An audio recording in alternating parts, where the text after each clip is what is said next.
আসসালামু আলাইকুম প্রিয় দর্শক, আশা করি সবাই ভালো আছেন আল্লাহর অশেষ রহমতে।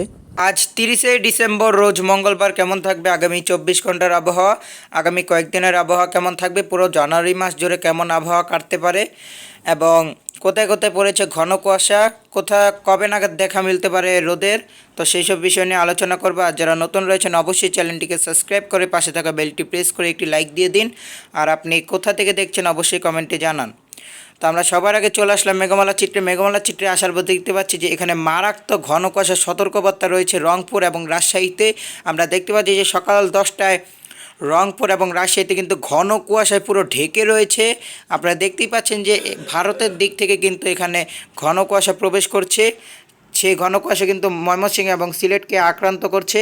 তারপর আমরা দেখতে পাচ্ছি যে দুপুরের দিকে আবহাওয়া কিন্তু তখনও কিন্তু রংপুর বিভাগ কিছুটা মেঘের ঢেকে থাকতে পারে। তারপর রাতের দিকে দেখতে পাচ্ছি যে রংপুর বিভাগ তখন কিছুটা পরিষ্কার হয়েছে, কিন্তু তখন কিন্তু পঞ্চগড়ে কিন্তু তখন মেঘ থাকতে পারে এবং ঘন কুয়াশায় ঢেকে থাকতে পারে।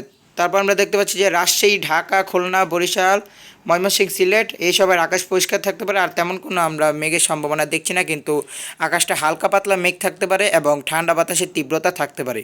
তারপর আমরা 31শে ডিসেম্বর রোজ বুধবার সকালের দিকে আসার পর দেখতে পাচ্ছি যে এখানে কিন্তু সিলেট বিভাগে কিন্তু ঘন কুয়াশায় ঢেকে রয়েছে এবং ঠান্ডা বাতাস রয়েছে।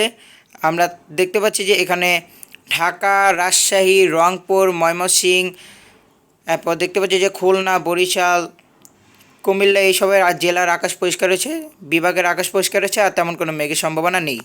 তারপর আমরা দেখতে পাচ্ছি যে এখানে কিন্তু চট্টগ্রামের কিছু কিছু জেলার আকাশ কিন্তু পরিষ্কার রয়েছে, মেঘে ঢেকে রয়েছে ঘন কুয়াশায়। আমরা দেখতে পাচ্ছি যে খাগড়াছড়ি, বিলাইছড়ি, রাঙ্গামাটি এইসব জেলায় কিন্তু ঘন কুয়াশায় ঢেকে রয়েছে আগামীকাল ভোর 6টায়। তারপর আমরা দেখতে পাচ্ছি যে আর তেমন কোনো মেঘের সম্ভাবনা নেই, কিন্তু ঠান্ডা বাতাস আর হালকা পাতলা মেঘ থাকতে পারে পুরো অনেক জেলায়। তারপর আমরা যখন সকাল 12টায় চলে আসলাম, দুপুর 12টায় আসার পর দেখতে পাচ্ছি যে এখানে রংপুর পুরো বাংলাদেশের আকাশে পরিষ্কার রয়েছে, তেমন কোনো মেঘের সম্ভাবনা দেখছি না, কিন্তু ঠান্ডা বাতাসের তীব্রতা থাকতে পারে। তারপর আমরা রাতের দিকে আসার পর দেখতে পাচ্ছি যে রাতের দিকে আকাশ পরিষ্কার থাকতে পারে এবং 1 তারিখ 1 জানুয়ারি 2026 রোজ বৃহস্পতিবার আমরা দেখতে পাচ্ছি যে বাংলাদেশের অনেক জেলা এবং বিভাগে কিন্তু ঘন কুয়াশায় ঢেকে থাকতে পারে, যেমন সিলেট বিভাগের হাবিবগঞ্জ, মৌলভীবাজার এইসব জেলায় কিন্তু ঘন কুয়াশায় ঢেকে থাকতে পারে এবং খুলনা বিভাগের সাতক্ষীরা, শ্যামনগর এইসব জেলা কিন্তু ঘন কুয়াশায় ঢেকে থাকতে পারে আগামী 1 জানুয়ারি। তারপর আমরা সকালবেলা আসার পর দেখতে পাচ্ছি যে বাংলাদেশের কোথাও আর তেমন কোনো আমরা মেঘের সম্ভাবনা দেখছি না। তারপর আমরা রাতের দিকে আসার পর দেখতে পাচ্ছি যে রাতের দিকে আকাশ পরিষ্কার থাকতে পারে। তাই বলা যাচ্ছে যে আগামী কয়েকদিন আবহাওয়া এমনই থাকতে পারে, অর্থাৎ 4 তারিখ পর্যন্ত। কিন্তু 4 তারিখ রাতের দিকে কিন্তু ঢাকা বিভাগে কিছুটা ঘন কুয়াশা পড়তে পারে, তো সেই বিষয় নিয়ে পরবর্তী ভিডিওতে আলোচনা করব। তো এখন আমরা চলে যাব সরাসরি তাপমাত্রায় দেখে নিই তাপমাত্রা কেমন থাকতে পারে। তো আমরা তাপমাত্রায় যখন আসলাম, তাপমাত্রায় আসার পর দেখতে পাচ্ছি যে এখন কিন্তু তাপমাত্রা খুব কম রয়েছে।